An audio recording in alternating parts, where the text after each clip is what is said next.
everyone, welcome back to Living Through It, a lifestyle podcast for teens by a teen, hosted by yours truly, Isabella. Today's episode is going to be about how to customize your class schedule to best fit you and your personal goals.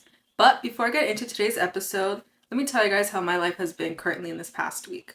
So I've currently still been watching Queen of Tears. If my schedule wasn't as busy as I thought it would be, I would have finished this like ages ago, but like I don't have time to do any like watching anything anymore, and it's kind of sad. But you know what? It's okay. I'm almost done with it though. I think there's like 2 episodes left for me to watch. So I'm almost there. And I know I've been saying I've been almost done with it for like the past couple episodes, but I really am almost done with it this time. Hopefully I'll be done with it.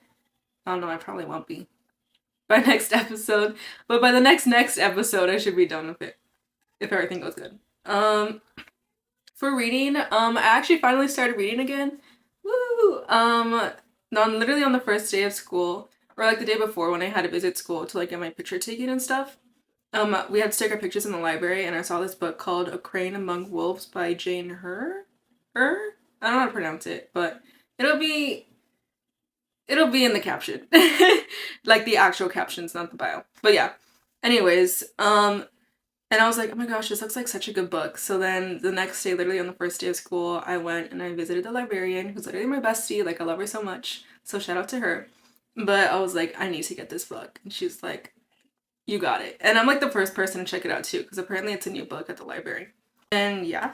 What I've currently been listening to is Die With a Smile by Bruno Mars and Lady Gaga. It came out, I think, on like Thursday or Friday. And it's so good. Like, I watched the music video and it's literally like chef's kiss. Like, it's so good. They did a really good job with it. I love the costumes. Like, it's so good. It's so pretty. But yeah. And then I'm still working on college apps. I'll probably be working on college apps literally until January, because that's when some of my deadlines are. Although I am applying to some early decision deadlines. Not early decision. Early action. I'm not binding myself to any school. But yeah. And then, yeah, still working on the Common App, UC applications.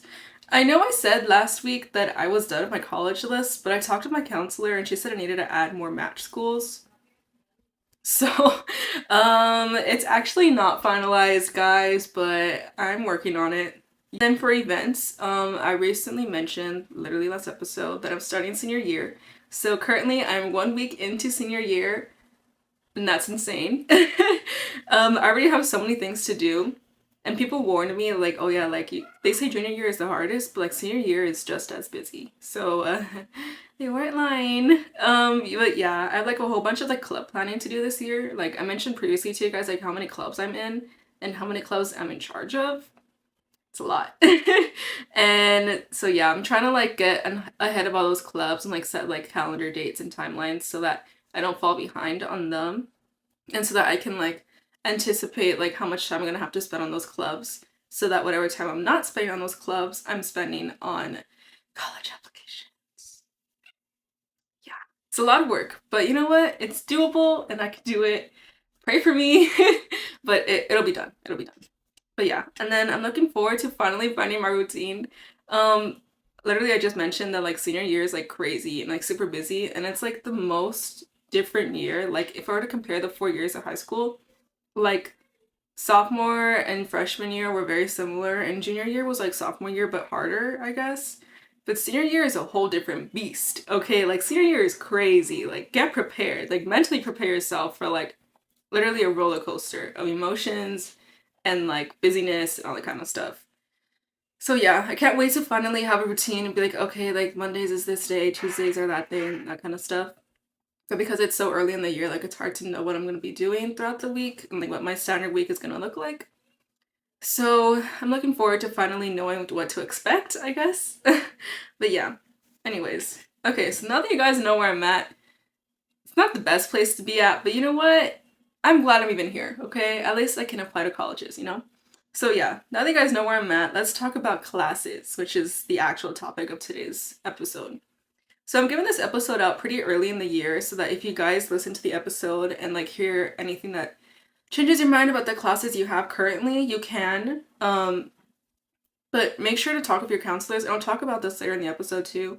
But like I'm giving this early because there are like deadlines for when changing your classes like shows up on your transcript. and then it kind of looks bad. So if you're going to change your classes, make sure you talk with your counselors and whoever's in charge of like the class schedules, and that whatever you do to your class schedule like won't permanently be there forever, I guess. I hope that makes sense. But yeah. So I have 5 tips for you guys today on how to choose a schedule that'll benefit you most. So tip number 1 is figuring out what you like and, more importantly, what you don't like. This is super important because that's like the basis of what you're gonna make your schedule out of. Like, if you know you really like humanities, don't put yourself like, it depends situation to situation, because I feel like Ivy Leagues kind of want you to a little bit. I don't know. But yeah, like if you really like humanities, don't force yourself to like fill up your schedule of STEM classes. Like challenge yourself with the humanities classes instead, and then vice versa and that kind of stuff. But yeah, so to figure out what you do like, just consider what you do outside of school and think like, okay, I really like to go to dance practice, and I really like painting and that kind of stuff. Like, okay, so I'm more of a like arts person, and then you can also like likewise be like, oh, I hate having to go to PE class and having to run around the gym. But yeah, so that's really easy for you to like figure out, like really simple, like what you look forward to doing and what you don't look forward to doing outside of school. And then you can also figure out what you don't like, or and then after you figure that out, figure out why. Like, say for example, like keeping that same example of me, like I love dancing, but I don't like running. And that's because I like to feel like more creative. And not to say that running isn't creative, but like dancing is way more creative than running. Yeah. So like I prefer like to be more creative with like my body and like expression and stuff. So that's why I like dancing. And so then you can use that like, oh, okay, I like creativeness, like being creative, and then you can like put that into your schedule. Like for me, the way I put like creativity into my schedule is by like music classes. Like last year I was in chamber singers, and while it didn't fit in my schedule this year, so sad. I was actually depressed when I found out. Um, like I could fit in handbells instead. So like keeping that like musicality and like creativity in my schedule is something that I chose for myself because I like to be creative. So then you can do that for yourself as well. And then also another thing to figure out is your long-term goals. Try to figure out, I know it's really hard to like figure out what you want to do for your life in high school. Like everyone always says like, oh, like why do I have to know like what I'm gonna do with the rest of my life when I'm only 15 years old? And yeah, I say that. But like for the moment being, figure out what you want to do. Like if you change your mind later down the road, that's perfectly okay. Like there is no such thing as a straight path for anyone. But like try to like have an idea of where you want to go. And it's okay if that idea changes, because you can always like do these reflections, and you should just do these like reflection questions like every single year, like even like per semester, kind of, if you have that like chance to like switch classes that are like semester long, so that it doesn't show up on your transcripts. Excuse me. But yeah, so do these reflection questions like every year, so that if you change your mind, you're good. Like you can account for that like change in your direction. So like for example, for me, like when I was entering junior year, I thought I wanted to be a STEM major because I really liked my chemistry honors class in sophomore year. And so I was like, okay, I'll take AP Bio, because it was either AP Bio or AP or APES, which is AP Environmental Science, that I could take. I could have taken physics honors too, but like I wanted to take an AP class. And so I took AP Bio. Let's just say I figured out that I like to learn with my hands and that I don't like science. I mean, I like to learn. I always like to, I like to learn, you know? Like, it's fun to learn and to, like, see myself, like, getting ahead of those challenges in classes and stuff. But I don't want to learn about, like, enzymes for the rest of my life. So, like, even though it was fun to do the labs and, like, to learn about things that I didn't know previously, and like heredity and all that kind of stuff, because I love the heredity chapter, like I figured out that I don't really like, sorry for the lighting change, I don't really like science. Not like that. Like I like working with my hands. And so I figured out that I don't like science, I like the labs that you do in science class. And I figured that out after it was too late to drop the class. But you know what? That's perfectly okay. If that happens to you too, like you're fine, girl. Like you'll be good. At least you took the class and you figured it out in high school instead of in college, when it cost a lot more money to take that class, just for you to be like, oh, I don't want to do that anymore. So yeah, Another tip, just like a miscellaneous tip that's not part of the 5 steps, but yeah, is like just try things. Like if you're not sure if you like it or not, better to try it in high school than in college, because in high school it'll be a lot cheaper. Not to say that it's cheap, because AP exams are like $100 each, and I didn't know that until I signed up. So like if you didn't know that, now you know. But yeah, um, just like try things out in high school so that you don't waste your time or money in college.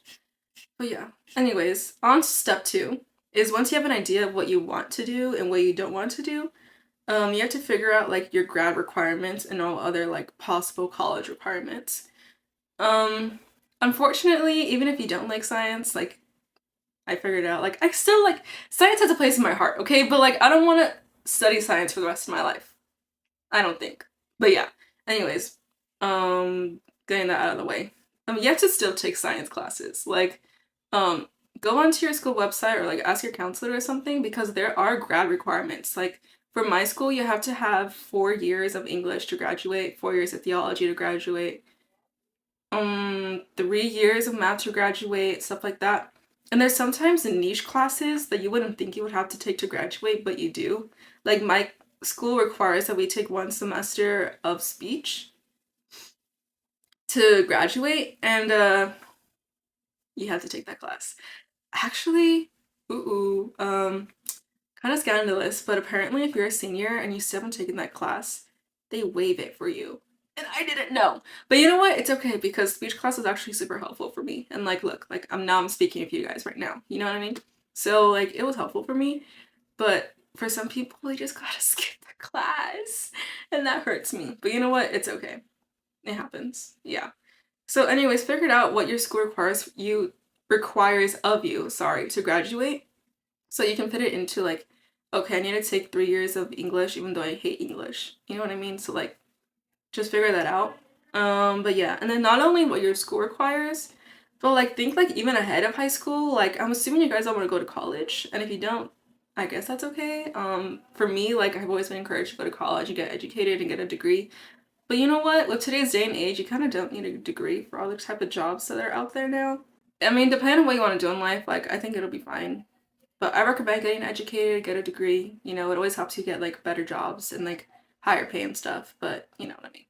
Anyways, but yeah, if you're planning on going to college, figure out what those colleges require you to take. It can be very different or like slightly different from what your school requires.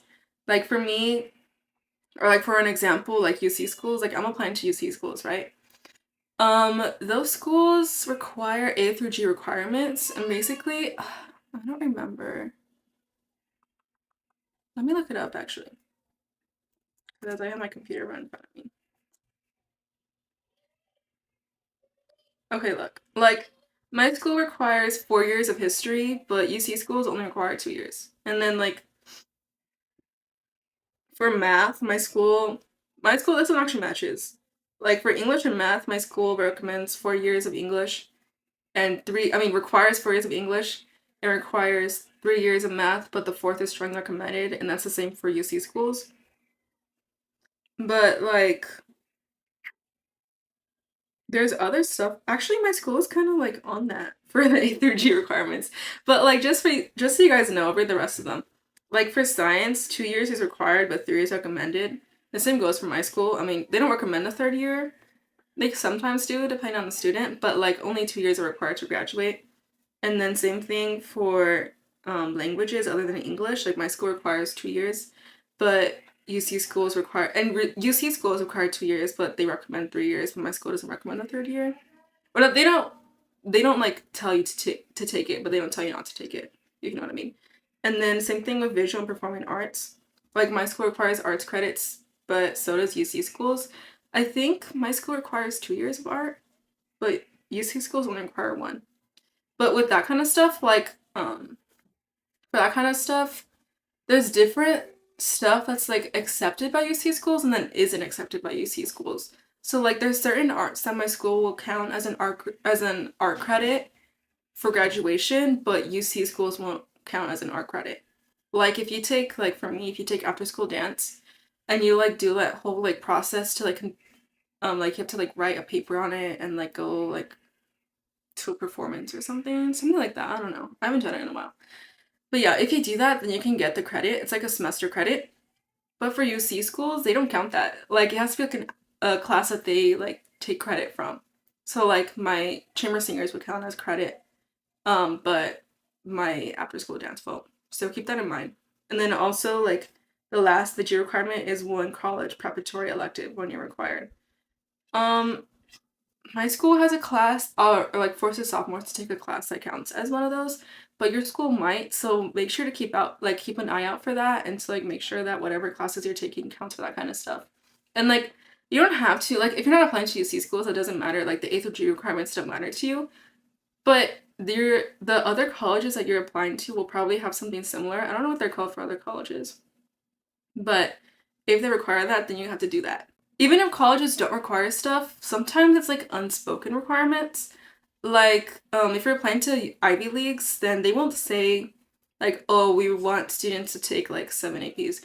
That's just an example. I don't think that's accurate, but like, just like as like a random example, like they would rather choose a student with 7 APs than the student with like only honors classes. You know what I mean? So like, keep out for those like unspoken requirements, I guess you could call them. And like try to figure out if like depending on what kind of schools you want to go to, like what you should be taking to not only meet those requirements but go to above and beyond those requirements and like impress the colleges. But yeah, and then another thing to take into account before you actually decide on your schedule is extracurriculars. Like figuring out like if you're in sports, especially if you're like a triathlete and you do like a fall, winter, and spring sport, and maybe even you're like you do even a fourth sport like winter and the summer, like account that in, because that's a lot of work. You're going to practice like pretty much every day of the week, and then you're going to games, and those games are far, and then you have to drive, and then the practices are long, and then by the time you get home it's already like 11 and you haven't done any of your homework. And then imagine you're taking like 5 APs and you have like 7 hours of homework to do. Well, by the time you finish those 7 hours, you have to go to school again. You know what I mean? So like account for like what other responsibilities and commitments you're like applying yourself to, so that you know how much you can handle. And like, it's okay if you're not taking 5 APs or you're not taking even 3 APs, you're only taking 1 AP. But that's the only AP you can handle because you're taking sports or you're taking another elective or extracurricular that requires a lot of your time. And then just take that and balance it with like the rest of what you're planning to put in your college, or sorry, not your college, your class schedule. Because then you can be like, okay, I'm gonna be in 3 sports this year. That's gonna be at least like I probably on average won't get back home until like 6 or 7 p.m. If I want to do well in my classes and still get a good GPA and still be on top of my homework assignments and projects and that kind of stuff, then I'm not going to be able to take 5 APs. That's just unrealistic for me. You know what I mean? And you know how much you can handle. So like try to take that into account. And like even though you want to challenge yourself to like impress these colleges and like make yourself a student that they would want to attend their college, be realistic with yourself. Like don't challenge yourself to the point where it like harms you, I guess, or like is counterproductive to what you want those classes to do.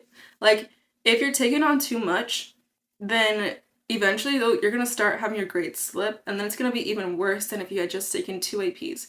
Like say for example you take 5 APs, but you can't handle all the work and pressure, so you end up getting like D's on those classes. And then compare that to if you were to take 2 APs, but you could handle the work and the pressure, so you end up getting like A's in those classes, and you even pass the exam with like a 4 or a 5. Which one looks like a better student? If you see what I'm saying. You know what I mean? So like know your limits. And then also try to plan for unknowns. Obviously unknowns are unknown, but like try to account for those. Like try to allow flexibility in your schedule and that kind of stuff. Or like if you thought that your practices were going to end at 5, but they actually end at 6:30, like allow for yourself to be flexible with that and with your classes. And yeah. And then also ask around for advice. Like don't be scared to ask for help, guys. Whether there's like an upperclassman who you look up to in your high school and you're like, oh, you can ask them like, oh, like what's your class schedule like? Because they're in the same clubs as you, but they're like what you would consider excelling and what you want to do. You can always ask them, or you could even like cold reach the college students who are like currently where you plan to be in like in 4 years. So you can cold reach to them and stuff like that, or you can even ask around your family, your friends. You could ask your counselors, your teachers, all those kind of like types of people that you look up to and respect for advice. But also remember to take everyone's advice like in moderation, because only you know how much you can handle. Like, you're not your parent, you're not your teacher, you're not your counselor, you're not that upperclassman you look up to. You are you. So like, only you know what you can and can't do, and like where your limits and boundaries lie. So like, even though someone will tell you, oh yeah, you should take the 5 APs, but you know you won't be able to handle it, don't do it. Okay? Like, even if they did it, okay, good for them. That's really cool. But maybe they only took the 5 APs and they didn't do all the extracurriculars that you're doing. You know what I mean? So don't compare yourself to other people when asking for advice. Just see what they have to say, and then from that, like, make a decision that will work best for you. And lastly, make sure to account for your mental health. I kind of like said this already, but like, I just want to say it again. Like, don't overcommit yourself to the point where your mental health gets affected. Like, if you're in a bad place mentally, then your grades and your efforts are going to start to slip, because you're just not like fully present. You can't be fully there because your mental health isn't that great. And then from there, like, it's going to harm not just like you, like mentally and physically, but it's going to harm your transcripts, your records, the people that you're committing yourself to, like in clubs and stuff. So make sure that you like account how much you can, like how much pressure and how much pressure you can hold before you start to crumble, because that's really important. And like I said, like, if you're taking 5 APs and you can't handle it and your grades start to slip because you start to get like, your mental health starts to decline, then it's not going to be beneficial for you to take those 5 APs anymore. Like, it's doing the opposite of what you want it to do, which is show that you're a good student. You know what I mean? And like, that being said, like, mental health does not affect whether you're a good student or not. Like, your efforts do. So try to account to be healthy, like not just physically, but also mentally when you're choosing these schedules and choosing what you're going to commit yourself to. And yeah, and then last but very important tip, don't be ashamed if you aren't doing everything that someone else is already doing. Like, say for example, like, there's people in my grades that are taking like 4 APs and like honors classes, and they're getting like 5s on these things, and like they're acing every single test. Like, don't get me wrong, like, I look up to them. Like, I use them as motivation. It's like, oh, I want to be like them. Like, I want to be really good and on top of my grades. But they're not in the same clubs that I'm in. Like, they don't have the same family situation that I'm in. Like, it's just unfair for myself to compare myself to them just because I want to have those kinds of grades, but I have a completely different situation for them. Like, not just that they aren't busy, because I know they are. Like, they're really dedicated students. Like, shout out to them. Like, they're super like inspirational, motivational to me. But it's just unfair if I were to compare myself to them just because they have the grades that I want and we're in the same grade, but we're just different people, first of all, and we have different lives. Don't be ashamed if your friend is taking 5 APs and you're only taking 1, because like, you know where your limits lie and they know where their limits lie, and you guys have different responsibilities and different commitments. So don't ever compare yourself or be like embarrassed that you're only taking 1 AP class, or maybe not even taking any AP classes. Like, you know where you lie. Make sure you remember that. Like, do not compare yourself. It's going to be really hard, and it's going to be really like damaging to you mentally if you start comparing yourself to those other people. Only you know your strengths. Just focus on your own strengths and like on fostering those strengths. They know their strengths, you know your strengths. Don't worry about the other people. Worry about yourself. Okay? But yeah, I know I kind of like really emphasize that, but I think it's really important, and I always have to tell myself that. So don't think that, oh, like, oh my gosh, like, I'm starting to be like really bad to myself because like I'm starting to compare myself to these other people. Don't beat yourself up for that either. Like, it's really natural to compare yourself to other people. Just when you do it, catch yourself and then like reboot and like reorganize your thoughts and like flip the perspective. If you catch yourself comparing yourself to that 5 AP person, you're only taking 1 AP, but like, you know what? Yes, you're taking 5 APs and I'm only taking 1 AP, but I'm challenging myself. Like, what I'm doing is challenging for me, and I'm pretty on top of it right now, and I'm proud of myself for doing that because I know that's hard for me. And then just completely forget about the other person. But yeah.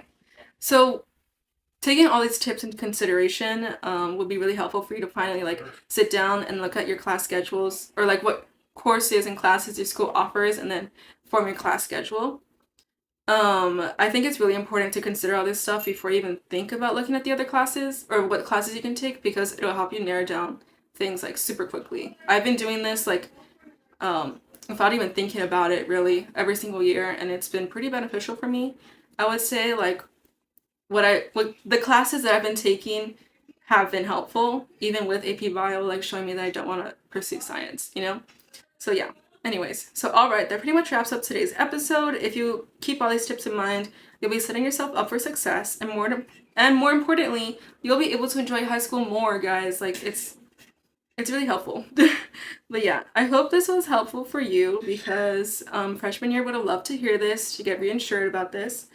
Freshman year me, sorry. But yeah, and if you feel the need to change your schedule, make sure before you even like ask you to do that, you ask your counselors or whoever's in charge of your courses about whether changing your schedule will leave a permanent mark on your record or your transcript, so that you can consider if it's really worth changing your schedule at that point. Sorry, but yeah. Anyways, wherever you guys are listening, make sure to like, follow, and subscribe, as well as follow the podcast on Instagram at Living Through It Podcast. I said that weird, but yeah. Remember, you can listen to this podcast wherever you find your podcast, whether it be Spotify or Apple Music, or on YouTube, since this is indeed and in fact a video podcast. Make sure to come back next week to listen to more advice about high school. My name is Isabella. This has been Living Through It. Love ya. Bye.